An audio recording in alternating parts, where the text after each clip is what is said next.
Hello, everybody. Crow back with another episode of The Crow Show. I actually had intended to make an episode last week, but I just slept way in, and my wife didn't have to work that day, so we went out and did stuff, and I was like, you know what? By the time I even had the opportunity to film anything, it was like 6 o'clock, and I was like, forget it. I'll just skip it this week. So I'm back again this week with stuff from the last 2 weeks for pickups, and I'm just going to jump right into the pickups then. First couple things, I've been kind of looking at Blu-ray movies because they're so cheap now. Lots of great movies out there, and we have 3 Blu-ray players now. My wife has been finding them at like Goodwill for 20 to 40 bucks, still new in the box. So I figure, I'm going to start looking at some Blu-ray movies, and preferable price is below $10, and there's lots of great movies out there for less than $10. So, I was at Fry's, and this is gonna be all over the place with pickups. But at Fry's, I picked up a great movie, Raising Arizona. This is probably one of my top 10 movies. It's an '80s flick with Nicolas Cage. Very hilarious. If you haven't seen it, check it out. It's very funny. The price on here says $11.99, but it was actually on sale for like $8.88 or something like that. So, great movie. I'm going to have to watch it sometime. Walmart, I think the rest of these Blu-ray movies are from Walmart. They had a big giant bin, and every movie in it was like $7.88 or some weird price like that, around $7.88. So I was like searching through that bin forever and finding lots of movies I'd love to have on Blu-ray. But I didn't pick them all up because I would have been spending $100 on Blu-ray movies. But I did pick up Life of Brian, Monty Python's Life of Brian. I kind of wish I found the Holy Grail in there. And then Final Fantasy Advent Children, and actually the first time I saw this, the CG and the action sequences blew my mind. The story is so, but this is really like a graphical feast for the eyes, I think. And then they had Spaceballs. I'm glad to be upgrading from my DVD version, because my DVD version of this was very, very, very bare bones. I don't even think it was an anamorphic transfer, so glad to have a better version of that. Let's skip this one, because there's something special about that one. Blazing Saddles was in that bin, so it's an excellent Mel Brooks movie, classic. Time Bandits. Bandits is what people consider to be part of a trilogy of Terry Gilliam movies that starts with Time Bandits, continues with Adventures of Baron Munchausen, and ends with Brazil. Now, I hope they get all those movies on Blu-ray someday. Time Bandits is my least favorite of the 3. I know Brazil is out on Blu-ray, but I would buy it, but I can't find it for any less than $20. So I'm only gonna buy that once I can get it for less than 10. Brazil is a great film. Time Bandits is okay, but I figure I might as well pick it up, give it another shot. And this wasn't in the bin, but Total Recall. This was $6. So I was like, holy crap! Total Recall's it's an okay science fiction movie. It's actually, it seems to get better every time I watch it. I didn't really like it the first time I watched it, but as I continue to see it again and again, I can kind of get more and more into it. So for $6, I'm definitely gonna pick that up. We were at Toys R Us. Okay, now we're kind of continuing into toys still. Still not video game related, but we were at Toys R Us, and we found these Evil Dead 2 action figures. So, there's actually going to be 4 of them. I think 2 of them are only out now. These were about $15 a piece. But these are excellent. Here's Farewell to Arms Ash. Okay? And we got the, this is where he just cuts off his hand, so his hand is in that stub there. It comes with the shotgun. And it actually in the corner down there, I don't know if you see that, but that's his hand. The hand that crawls around. I don't know if they have a picture of him posed where, on the back here, where you can see him with the shotgun and, resting on his stub of an arm. Great scene from the movie. And then the other one is Deadeye Ash, and this is where he gets, at the very beginning of the movie, where he gets possessed, Evil Dead 2. Actually, where Evil Dead 1 continues on, he gets possessed, and comes with Linda's head that he had to decapitate with a shovel, I think. Wasn't it a shovel? Yeah, I think that's how it happened. What else does it come with here? Oh, the Book of the Dead is actually in there too, and as well as the tape recorder that unleashed the evil Deadites. And then on the back of the box, we'll take a look here. You could see that there's also 2 more figures, Henrietta, and then the, what is that one going to be called? I can't remember, but this is the one I'm looking forward to the most. Not this one over here. With the shotgun and the chainsaw arm. That's classic Ash to me. That's always the form I imagine him in when somebody brings up his name. You always think of the chainsaw hand. All right, while we're at Fry's, I keep looking for the Retro Gamer magazine, issue number 101, because it has a couple of YouTubers in it. Retro Gamer VX, Steve Benway, and EPROM9, I believe, are in that issue. But actually, Fry's carries Retro Gamer magazine, and they haven't had it yet. First time I went to go check it out, they had one copy of issue 98 and a couple of issues on issue 99. So I went there again, and I wound up buying this, even though it wasn't issue 101, but it was issue 100. It was the issue 100 special. Now the reason I picked it up is because this cover is awesome, but it also included a reprint of issue number 1. And normally this is like $9.99 per issue, but they had this double pack for $14.99. So I was like, you know what? I'm gonna get this. The cover of this is awesome. It'd be interesting to thumb through that, and then I get the chance to see issue number 1 as well. So I had to pick that up. Skipping to Goodwill. This was actually Goodwill yesterday, where I found a couple interesting things. I'm just showing this off. It was she got a Sega Genesis with a Game Genie with John Madden Football 92. It looks like it's only thing it's missing is the power supply. It comes with an RF cable. She got it for $5. But what I love is the way they bundled this. Look at that. They actually just put the packing tape around the whole thing. Brilliant, guys. Brilliant. I was like, why did they do that? That really makes no sense. And while she was there, she also picked up 2 PlayStation 2 games.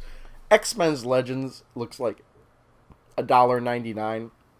Oh, good. We got got a GameStop sticker on the Spinal film. But it does have the disc. It does have the manual. We've got Lemony Snicket's A Series of Unfortunate Events. I've only seen part of this movie.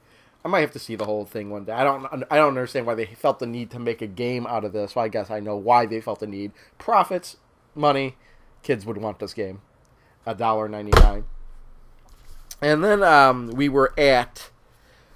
there's a play and trade that opened up fairly recently right by where I live.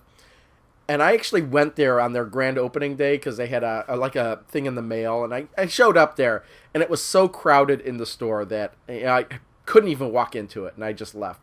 So I figured, and my wife had been there before. I actually showed off some stuff she got from there. She actually was there before the grand opening and found a bunch of stuff. But I showed up there again, and I was actually pretty disappointed in the store itself. Sometimes play and trades have a lot of old school games like NES and whatnot, TurboGrafx, Dreamcast, but this one barely had anything. I mean, they mainly had PlayStation 2 and up. So PlayStation, not even GameCube, they didn't even have a whole lot of GameCube games. They had mainly PlayStation 2, Xbox 360, Wii, and PlayStation 3. That was pretty much the whole store. So I was like, they did have a bin that, and I should mention that a lot of the other play and trades have closed. So I don't know what's been going on there, but I don't know. There's a story I'm going to tell later dealing with this play and trade, but what they did have was a bin of PlayStation 2 and Xbox games, and I guess that if it was like $5 or less, it was buy 2 get 1 free. So what I picked up was Summoner, and I picked this one up because I was kind of struggling to find 3 games, I guess, at one point. So this was pretty much one I grabbed because it was like a PlayStation 2 launch title, I think, and I remember this is the one that they had I don't know if it was really a video, but it's the one with the magic missile. I cast magic missile. I'm attacking the darkness. It had that kind of thing. That was like a viral ad for the game. So yeah, this was $5, and one of these is going to be free, so... Suzuki Super Bikes. I thought it was pretty interesting, like motorcycle racing type game. I picked up Xeno, so I had actually played the hell out of this. This game had like a little mini card game that I played a lot more than the actual game in this. But yeah, I made sure that all these had the manual and everything.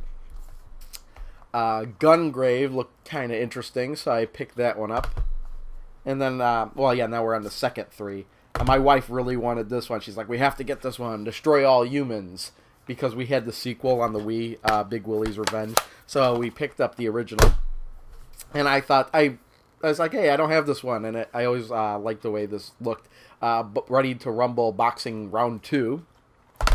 And then this one was actually $9.99. Looked really interesting. I really rarely see this one out in the wild.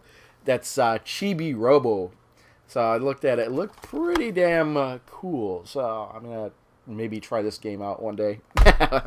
I say that because it takes so long for me to actually get to play some of these games. But I do have another story about this play and trade and why I probably won't be going back there again. But I'm going to save that till after I'm done with all the pickups.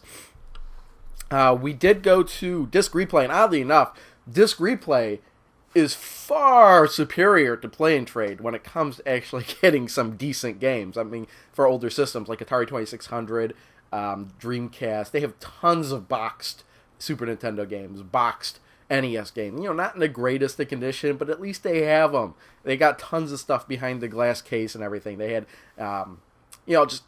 what else? I had like 3DO games. They have Japanese games there.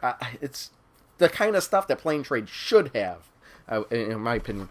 But this Disc Replay picked up Crossbow for the Atari 2600. And I have it for the Atari 7800. I had no idea that this game was available on the 2600, so I paid about $4 for that. It's a great cartridge. And then they had a bunch of TurboGrafx 16 games behind the counter. And I actually went through all of them. I was like, I got this one, I got this one, I don't have this one, I don't have this one. There's only one of them that I didn't have, that I didn't pick up, and I may have to go back there and pick it up. And that was Newtopia. They were selling it for $30, but since I was buying so many other ones, I was like, I'm going to put Newtopia on the side. But all of these don't have the outer cardboard box, if you know what I mean. They just have the jewel case and the game inside. First, we got Bloody Wolf, which I honestly thought was a CD game, but I guess I was wrong about that. And this was $14.99, so Bloody Wolf. TV Sports Hockey for $3.99.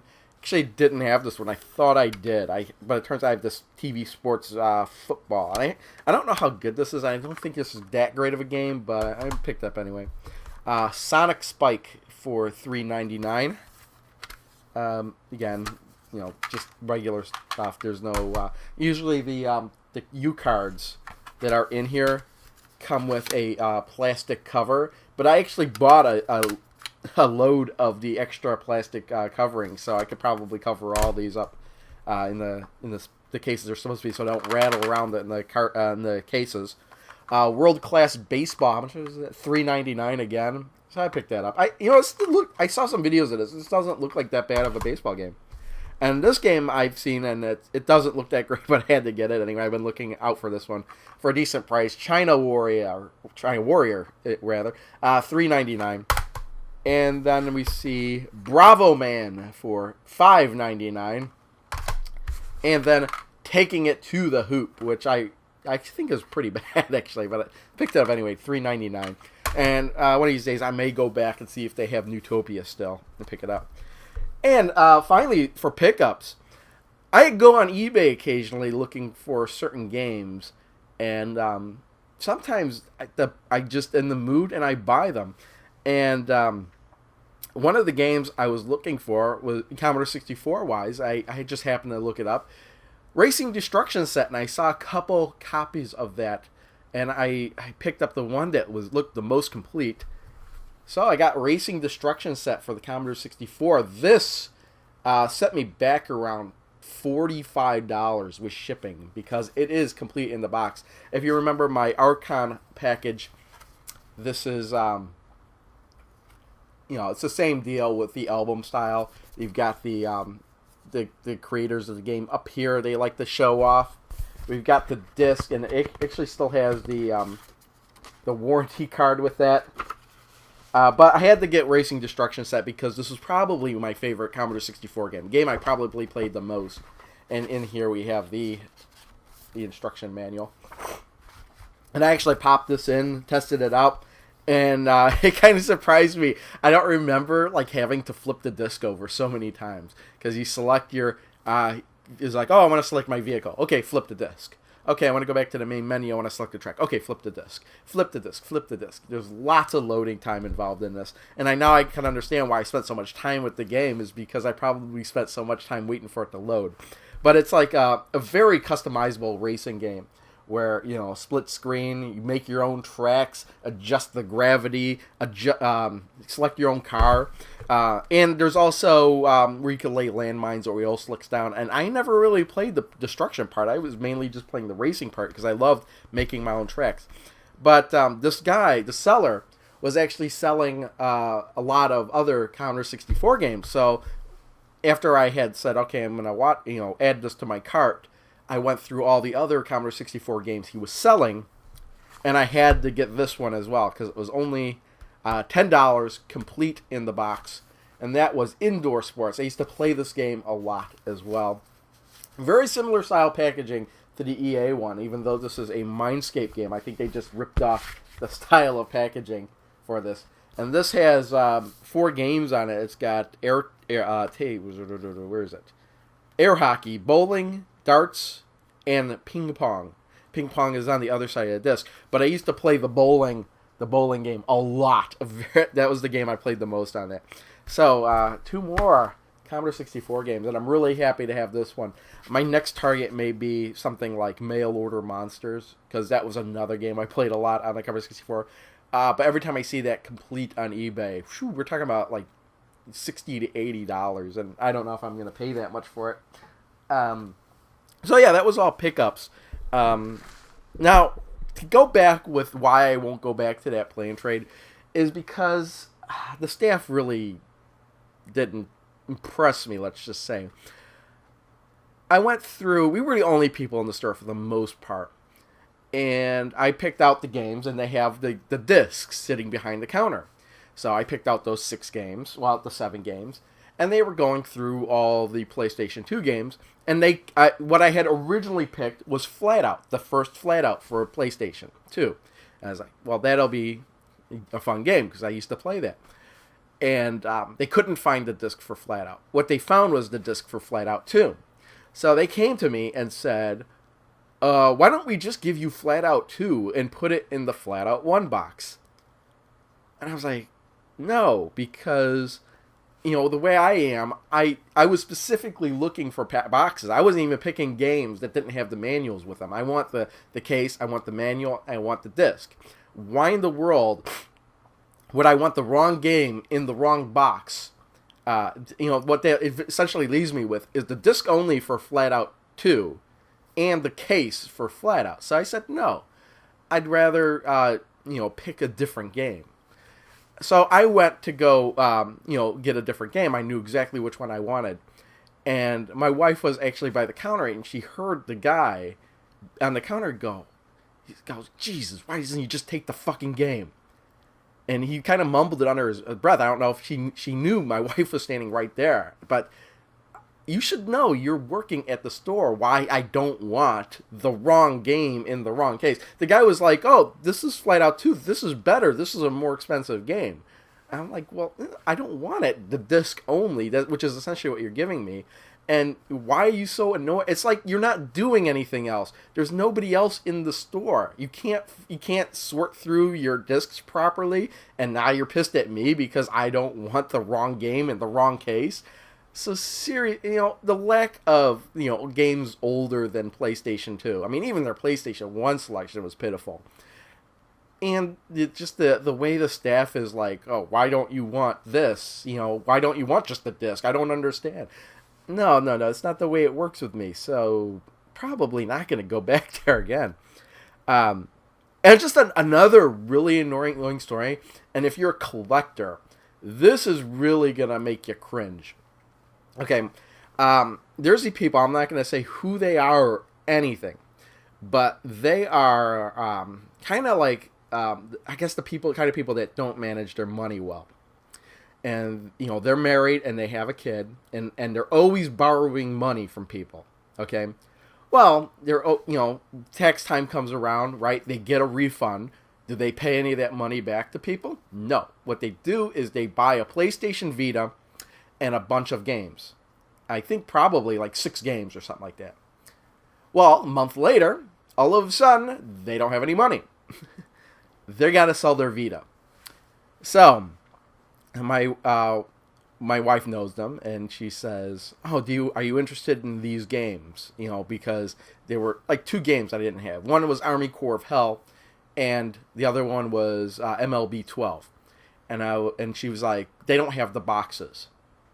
I'm like, "What? They don't have the boxes? I don't want a Vita game if I'm not going to get the box." Because, that's one of my rules with these newer games. Is like, if I'm going to buy it used, it's got to have the box and the game and the manual. But, Vita games will come with manual. So I was like, no. And then I come to find out later that they couldn't even trade those games in at GameStop. Cartridge only. And the reason wasn't because they didn't have the box. The reason was because their kid had taken the cards and taken the labels off of the games, which is really bad if you've got this game for less than a month and you can't even trade it in at GameStop because there's no label on the game. I mean, I don't even know what to say. It's just people don't care. It's like, what I can understand, like, way back in the day, okay? NES days, kids would take the games, you don't need the box, so they throw away the box, okay? I could kind of see that, back in the 80s, the 90s. Genesis games, we're getting to the point where I can't see that, because the Genesis games were all nice, clamshelled. They had a specific part in the box where the game clicked into. I don't know why you would throw that box away. But any game that was a cartridge base and had a cardboard box, I could kind of see why people would throw that away. Okay, now obviously if you're into video games, you're a collector, you're not gonna want to throw those boxes away. But nowadays, where everything is CD based, you've got starting with Sega CD, PlayStation, PlayStation 2, PlayStation 3, Xbox 360, all come into DVD or CD cases. You've got to protect that disc somehow. So why are you throwing those cases away? With the Vita games, the cards are so small. The safest place to keep them is actually in the case. Now I know some people are buying like the other cases, like a binder or something like that, and putting their CDs and stuff in there. And I know people that, I don't know why you do this, but you take the disc, put it in the binder, and then throw the case away. You do it because I know it's like, oh, well, I want to save space. Yeah, but now I don't want the game, okay? That's the thing, is that if you threw the case away, you put it in your own binder, you threw the case away, sure, you're saving yourself space, but you're going to have a harder time selling the game in the future. Or, I'm not even going to want it, okay? I don't want disc-only games. I mean, it just annoys me to and I do have a couple disc-only games, and I put them in blank CD, jewel cases. But, I could kind of see where people would do that and not care about the cases. But then, don't expect to sell the game or to somebody for the same price as if you had the case, okay? So, yeah, I don't know. It's kind of just a rant of mine. And I can understand why people throw away the cases. I mean, and the funny thing was with the CD binders, that's actually worse to keep your discs in than the actual case, because you pulling the disc in and out all the time, that's what's scratching the disc, okay? That and just leaving the disc out, just plain, which kind of annoys me to some extent too, when you go to somebody's house and they just have discs laying around. Okay, well, those discs are going to get scratched. Don't you get nothing to blame but yourself for that. So yeah, I got another story. This one's actually kind of funny. With the bathroom, I haven't been working on the pinball machine. I might be doing that soon. I've actually purchased some bins so when I take the thing apart, I have someplace to put the pieces. But the reason I haven't been doing that is because I've been trying to focus on the bathroom, and what we had done was we tore apart the bathroom. I'm trying to speak here, and we're gonna put some of those walls up, I guess, the vinyl walls. Well, we had gone to like the bathroom fitter place to get an estimate, and the guy came over the other day to take measurements and give us an estimate. But while he was over, he saw, and he didn't even come down here. He didn't even see my collection of video games. But my wife has got like every single Nintendo 64 version in the U.S. We have that hanging on the wall in the living room. And he saw that. He's like, oh, you guys must be, playing videos. And this guy was like in the older. He was like in his 50s, 60s. He had a gray beard and everything. And he's like, oh, I was watching this YouTube video the other day. And I don't normally like videos with a lot of swearing, but this guy was so funny. He was doing a review of the Rob from the NES, and I was like, "Go, the angry video game nerd." And the guy was like, "Yeah, that guy was so funny." And I thought it was just hilarious that this guy who barely remembered the NES had run across a YouTube video of the angry video game nerd and thought it was funny. Okay, now that to me just shows that the exposure of the angry video game nerd with James Rolfe's character, he's been pretty successful with that. He's broken the barrier of people that are video gamers, I guess, gamers in general, and into the realm of everybody. He could become a household name one day. Not necessarily as the angry video game nerd, but if he gets his, there's been a lot of things that he's been doing that a lot of people are angry about, because like just taking donations for getting his project started instead of just coming up with some method of getting investments for making the project like some other people would. Well, most other people would do that. A lot of people nowadays, it's just like, oh, you want me to do this project? Just give me the money, and if I get enough, then I'll do it. I mean, that's just the way things seem to be going. But the fact that he has penetrated as a video game character, reviewer, through into the general mainstream public, where people who wouldn't necessarily be in that clique would know about him, I think that makes him pretty successful. So I just thought that was funny. I'm going to move on quickly because I have been talking forever. What have I been doing lately? I have been playing very little games. I played a little bit of Pinball Arcade, and I actually played like about 2 hours of Uncharted 3 in the past 2 weeks. But what I've been doing is I've been looking at my my collection on my computer, and I'm using a program called Collectors. And I was thinking that, I'm barely using this program to the full potential. And the reason I did that was just so I could enter the games in quickly. And I don't know how much more into it I'm going to be going into, but what I've been doing is I've been going through all my receipts and all my old pickup videos. And there's a spot in there where I could put in the date I got the game and how much I paid for it. And I've been entering that information in. So it's actually kind of interesting going through all my old pickup videos. I've got like over 90 pickup videos, and I'm going through them saying, oh, look, I picked up that game that day. I picked up that game that day from this place. And so I'm actually making use of those old videos, and I think that's pretty funny. But yeah, I'll probably be keeping track of that. I could keep track of a lot more stuff, but I don't know how much more I want to get into it, because it's just taking up a lot of time to do that.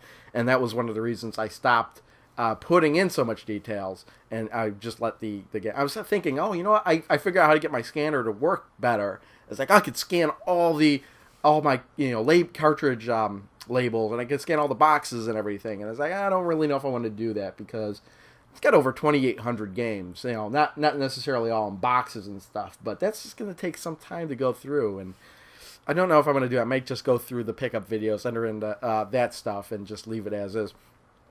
So that's what I've been doing lately.